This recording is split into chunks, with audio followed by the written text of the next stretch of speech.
संगमनेर हादरलं, शाळकरी मुलीवर ॲसिड हल्ला.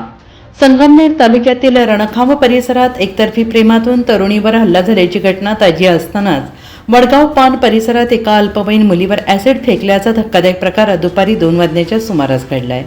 संबंधित विद्यार्थिनी ही वडगाव पान येथील एका विद्यालयात इयत्ता 5वी शिक्षण घेत असून आज दुपारी शाळा सुटल्यानंतर हाडकेमाळा येथून सायकलवरून घरी जात असताना एका अज्ञात तरुणाने तिच्यावर ॲसिड फेकला आहे. या हल्ल्यात मुलगी गंभीर जखमी झाली असून स्थानिक नागरिकांनी तिला तात्काळ जवळच्या खासगी रुग्णालयात दाखल केले. डॉक्टरांनी प्राथमिक उपचार केल्यानंतर पुढील उपचारासाठी तिला लोणी येथील प्रवरा रुग्णालयात हलवण्यात आलेलं असून सध्या तिच्यावर उपचार सुरू आहेत.